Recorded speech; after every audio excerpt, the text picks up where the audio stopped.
नारी शक्ति से संवाद प्रोग्राम में हिस्सा लिया, जिसमें प्रधानमंत्री महिला स्वयं सहायता समूह की सदस्यों से बात की और 4 लाख महिला स्वयं सहायता समूहों के लिए 1625 करोड़ रुपए की राशि जारी की। वहीं मोदी ने महिला उद्यमियों को संबोधित करते हुए कहा कि 42 करोड़ में से 55% जनधन खाते महिलाओं के हैं।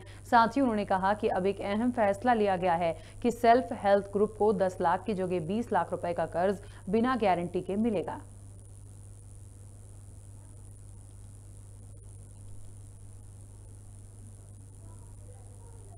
जम्मू कश्मीर में आतंकियों ने एक बार फिर बीजेपी नेता को निशाना बनाया है। आतंकियों ने राजौरी में बीजेपी नेता के घर पर ग्रेनेड से हमला कर दिया, जिस हमले में 5 लोग घायल हुए हैं। वहीं मीडिया रिपोर्ट्स के मुताबिक ये हमला खांडली इलाके में बीजेपी के मंडल अध्यक्ष जसबीर सिंह के घर पर हुआ है, जिसके बाद इलाके को पूरी तरह से सील कर दिया गया है।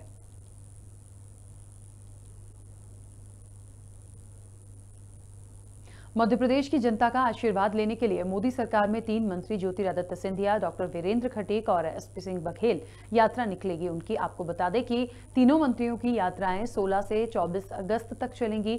ये भी आपको बता दें कि ज्योतिरादित्य सिंधिया की यात्रा देवास, शाजापुर और इंदौर में निकलेगी, जबकि सिंधिया के गढ़ ग्वालियर चंबल में डॉक्टर वीरेंद्र खटीक और एसपी बघेल आशीर्वाद यात्रा करेंगे। बैरागढ़ संत हिरदाराम नगर में श्रीमद् भागवत कथा का आयोजन किया जा रहा है। गायत्री मंदिर पर आयोजित भागवत कथा चेतन महाराज के मुखारबिंद से सुनाई जा रही है। दिल में कोरोना, आपको बता दें कि कोरोना गाइडलाइन के चलते सोशल डिस्टेंसिंग का पालन भी हो रहा है। इस मौके पर पंडित रवि पटेरिया, कमल मनसुखानी, विशाल पुरोहित भी मुख्य रूप से मौजूद रहे।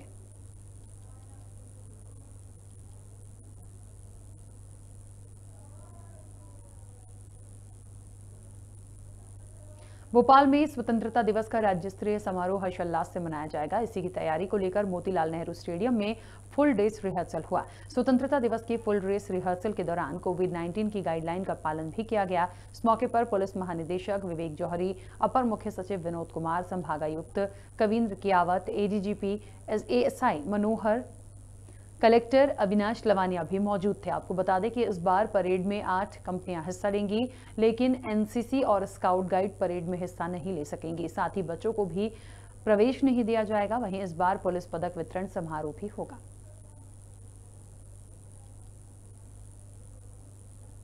मैं स्पष्ट करना चाहूँगा कि बच्चों का जो इन्वॉल्वमेंट है वो नहीं रखा गया है एंड लार्जली सभी लोगों को कोविड का जो प्रोटोकॉल है उसका कड़ाई से पालन करते हुए, सोशल डिस्टेंसिंग का ध्यान रखते हुए ही कार्यक्रम का आयोजन जो है वो किया जा रहा है लाल परेड ग्राउंड पे। उसके हिसाब से ही सभी कार्यक्रमों को भोपाल राजधानी के लाल परेड ग्राउंड में अब 15 अगस्त स्वतंत्र दिवस की तैयारी पूरी जोरों शोरों से चल रही है। वहीं आज फाइनल ड्रेसअप के साथ परेड की गई थी और आपको बता दें कि कहीं ना कहीं कोरोना का असर देखने को मिल रहा है, जहां पर छात्र को इस बार प्रवेश नहीं दिया जाएगा और कई रंगारंग कार्यक्रम जो है वो भी रद्द कर दिए गए हैं। जिस तरह से कोरोना काल का लगातार प्रकोप राजधानी में पड़ रहा है, उसको देखते हुए अब कोरोना गाइडलाइन के ही अनुसार स्वतंत्र दिवस का कार्यक्रम किया जाएगा।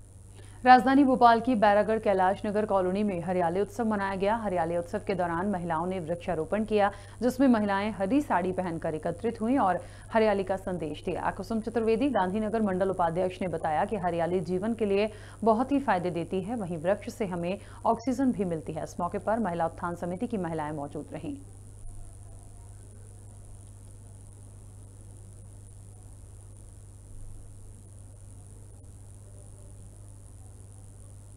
इसलिए हम सब महिलाओं ने हरे हरे कपड़े पहन के आए, वृक्षारोपण किया है और महिला उत्थान समिति कैलाश नगर की महिलाओं द्वारा आज भजन किए गए, डांस किए गए और वृक्षारोपण किया गया है।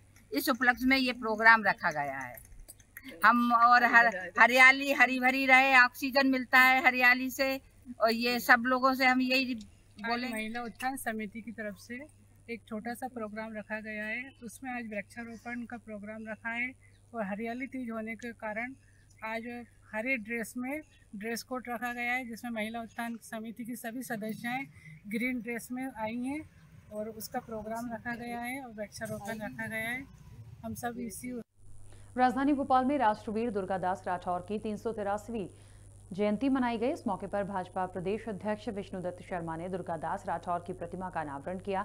कार्यक्रम में राठौर समाज की बड़ी संख्या में लोग मौजूद थे। प्रतिमा अनावरण के बाद बीजेपी प्रदेश अध्यक्ष वीडी शर्मा ने कहा कि दुर्गादास राठौर जैसे महापुरुषों ने औरंगजेब को परास्त किया। देश की आजादी में दुर्गादास राठौर की महत्वपूर्ण भूमिका थी, हम उन्हें नमन करते हैं।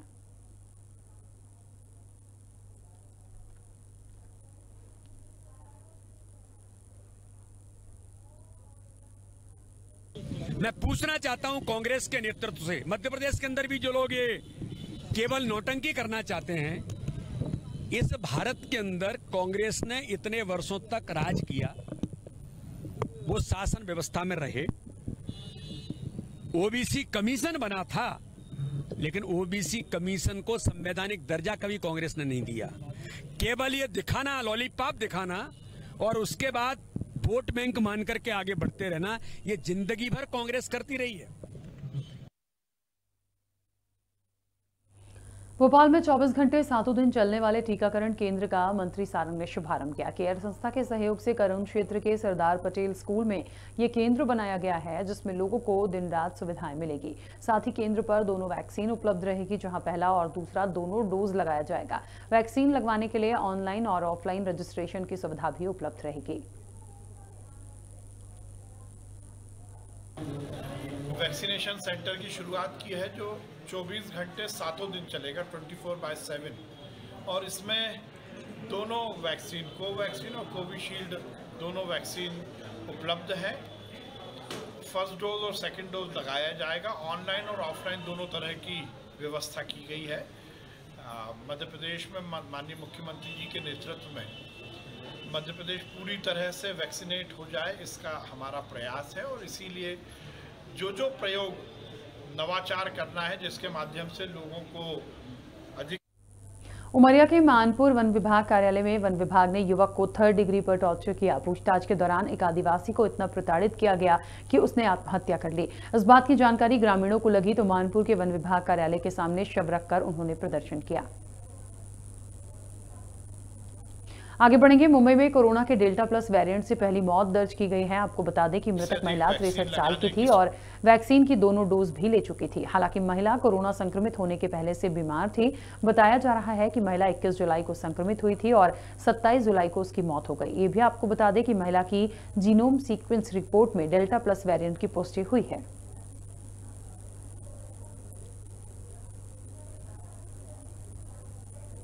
मुख्यमंत्री का विधानसभा क्षेत्र नसरुल्लागंज इन दिनों चर्चा में बना हुआ है, जहां जिंदा व्यक्ति को ग्राम पंचायत ने मृत घोषित कर दिया। कुछ दिन पहले ही एक अधिकारी ने किसान को गोली मारने की बात कही थी और फिर एक चौंका देने वाला मामला सामने आया, जहां गरीब आदिवासी अपने आप को जीवित रखने के लिए अधिकारियों के दरवाजे खटखटा रहा है। आपको बता दें कि हमीदगंज ग्राम पंचायत ने एक गरीब व्यक्ति को 6 साल पहले मृत घोषित कर दिया और उसका मृत्यु प्रमाण पत्र भी बना दिया, जिससे उस व्यक्ति को मिलने वाली सभी सरकारी योजनाएं बंद हो गई हैं, जिसके चलते उसे परेशानियों का सामना करना पड़ रहा है। जब पूरा मामला मीडिया के चलते एसडीएम दिनेश सिंह तोमर के सामने पहुंचा तो प्रशासन हरकत में आया और इसमें जांच के आदेश दिए गए।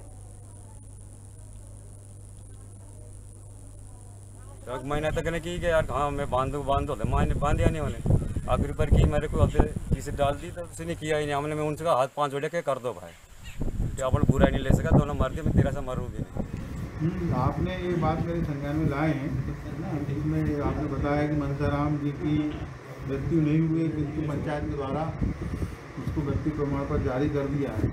इसके संबंध में मैंने आपको आपके सामने बताया, मैं नायब साहब से हमारे जो गोपालपुर के हैं उनसे जांच कराएंगे, और यदि ये गलत जारी हुआ होगा। ये मैं समझता हूँ कि सबसे बड़ा ये प्रमाण है कि अंधेर नगरी और चौपट राजा, किसी को कोई कुछ नहीं लेना देना कि किसी जनता का क्या हो रहा है, कौन मर रहा है, कौन जी रहा है।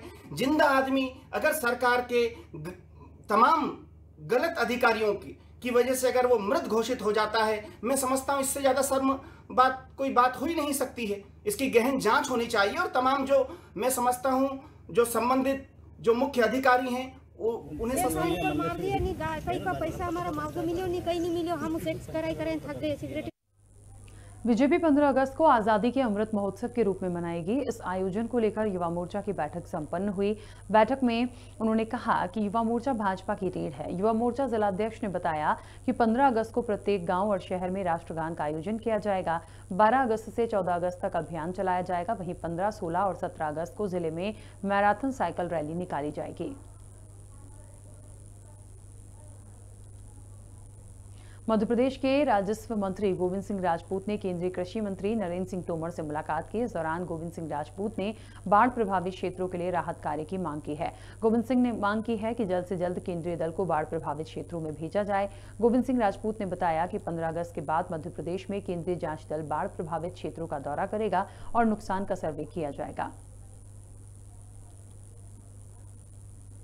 विश्व आदिवासी दिवस पर रावटी में आदिवासी समाज के लोगों ने भव्य रैली निकाली। वहीं प्रतिबंध के बावजूद रैली निकालने को लेकर रावटी प्रशासन ने 3 युवाओं और अन्य पर प्रकरण दर्ज किया है, जिससे नाराज सैकड़ों आदिवासी समाज के युवाओं ने रावटी पुलिस थाने का घेराव किया और तहसीलदार एसडीओपी को ज्ञापन सौंपकर धरना दिया। इसके साथ ही प्रकरण वापस लेने की मांग की। रावटी थाने में इसलिए विश्व आदिवासी 9 अगस्त का दिवस है ना, हमने पूरे विश्व भर में मनाया गया, जबकि पूरे विश्व में किसी पे एफआईआर नहीं। हम लोगों पे एफआईआर क्यों है? इसको लेके हम लोगों ने आज ज्ञापन दिया है और हम मांग करते हैं कि वो एफआईआर जो हम पे हुई वो वापस निरस्त हो। रतलाम शहर की खराब सड़कों के विरोध में शहर कांग्रेस ने गड्ढा कूद प्रतियोगिता का आयोजन किया। कांग्रेस कार्यकर्ताओं ने 2 बत्ती चौराहे पर गड्ढा कूद प्रतियोगिता में भाग लेकर अनोखा विरोध प्रदर्शन किया है। गड्ढा कूद प्रतियोगिता में जीतने वाले प्रतिभागियों को पुरस्कार भी वितरित किए गए। कार्यकर्ताओं का कहना है कि निर्माणाधीन सड़कों और सीवेज लाइन के अधूरे निर्माण की वजह से लोगों को काफी परेशानी हो रही है। बार बार चेतावनी देने के बावजूद भी नगर निगम द्वारा गड्ढे नहीं भरे जा रहे हैं। जो सोई हुई सरकार है नगर निगम की, उसको जगाने के लिए आज कांग्रेस के माध्यम से हमने एक अभिनव प्रयोग किया और शहर के जो गड्ढे हैं उनको दौड़ प्रतियोगिता के रूप में हमने शामिल किया है। हमने गड्ढे में जितने बड़े बड़े गड्ढे हो गए उनको जो कूदे प्रतियोगियों को हमने इनाम दिया है, ताकि निगम प्रशासन सांकेतिक रूप से समझे कि अगर ये गड्ढे आगे किसी काम में आए नहीं आए, मतलब जनता के नुकसान में जरूर काम में आ रहे हैं। साथ ही इन गड्ढों में वृक्षारोपण किया। इन सब माध्यमों से हम प्रशासन को, स्थानीय विधायक जी को, सांसद को, सबको चेतावनी देना चाहते हैं कि नगर की हालत सुधारें। दिन पे दिन प्रतिदिन एक्सीडेंट हो रहे हैं, लोग दुर्घटना में घायल हो रहे हैं, उसके बावजूद भी नगर निगम किसी प्रकार की कोई सूट नहीं ले रही। नगरीय प्रशासन मंत्री भूपेंद्र सिंह ने बयान दिया है। उन्होंने कहा कि ओबीसी वर्ग को 27% आरक्षण दिलाने के लिए प्रयास किए जा रहे हैं। वहीं कांग्रेस की संभागवार प्रेस कॉन्फ्रेंस पर मंत्री भूपेंद्र सिंह ने तंज कसते हुए कहा कि कांग्रेस को एहसास हो गया है कि विधानसभा में गलती हुई है। कांग्रेस गलती को छिपाने का प्रयास कर रही है, लेकिन कांग्रेस को कोई फायदा नहीं मिलेगा। कांग्रेस की प्रेस कॉन्फ्रेंस के बाद जनता के बीच बीजेपी स्थिति को स्पष्ट करेगी। बाढ़ पर चर्चा पर कांग्रेस ने विधानसभा नहीं चलने दी। इस वजह से कांग्रेस को जो एक अवसर था 4 दिन का, जिसमें वो कोरोना पर चर्चा कर सकते थे, जिसमें बाढ़ पर चर्चा कर सकते थे, जिसमें शराब पर चर्चा कर सकते थे, और भी ऐसे विषय हैं जिन पर प्रदेश के जो ज्वलंत मुद्दे हैं उन पर वो चर्चा कर सकते थे, सरकार से जवाब मांग सकते थे। परंतु उन्होंने ये सब ना करके और पिछड़े वर्ग को भ्रमित करने के लिए एक ऐसे व्यवधान उत्पन्न किया कि विधानसभा चल नहीं पाई, चलने नहीं दी कांग्रेस ने, और इसलिए भारतीय जनता पार्टी की सरकार के पास कोई विकल्प नहीं था। दिल्ली में दुष्कर्म पीड़िता के परिजनों की फोटो शेयर करने के मामले में ट्विटर ने कांग्रेस नेता राहुल गांधी का अकाउंट कुछ समय के लिए लॉक कर दिया है, जिस पर चिकित्सा शिक्षा मंत्री विश्वास सारंग ने बयान दिया है। उन्होंने कहा कि ट्विटर राहुल गांधी समेत कई नेताओं के अकाउंट बंद कर चुका है। सारंग ने कहा कि राहुल गांधी ने ट्विटर पर बचपना दिखाया है और गलत काम किया है। राहुल गांधी ने पूरी दुनिया में भारत का नाम खराब किया है। ये आपत्तिजनक नहीं, दुर्भाग्यपूर्ण भी है। परंतु जिस प्रकार से ये बात सिद्ध हो चुकी है कि राहुल गांधी स्क्रिप्टेड ट्वीट करते हैं, वो स्वयं के ज्ञान से या स्वयं की बुद्धि से तो कोई काम करते नहीं हैं। तथाकथित उनके जो सलाहकार हैं वो उन्हें जो सलाह दे देते हैं उस हिसाब से वो काम करते हैं। और रेप पीड़िता की आइडेंटिटी को उजागर करना संपूर्ण महिला समाज पर कुठाराघात है। ये महिलाओं के सम्मान से जुड़ा हुआ विषय है और शर्म इस बात की आती है कि राहुल गांधी उस राजनीतिक दल के कार्यकर्ता हैं, नेता हैं, जिसकी अध्यक्ष स्वयं। मध्य प्रदेश में ओबीसी आरक्षण को लेकर सियासत तेज हो गई है। पिछले दिनों विधानसभा में भी ओबीसी आरक्षण को लेकर विपक्ष ने हंगामा किया, जिसके बाद अब प्रदेश में कांग्रेस और बीजेपी में वार पलटवार का दौर शुरू हो गया है। कांग्रेस के प्रदेश प्रवक्ता भूपेन गुप्ता ने कहा कि बीजेपी सिर्फ ओबीसी वर्ग के लोगों का इस्तेमाल कर रही है। बीजेपी उनका हित नहीं करना चाहती, सिर्फ उनके वोट का इस्तेमाल करती है।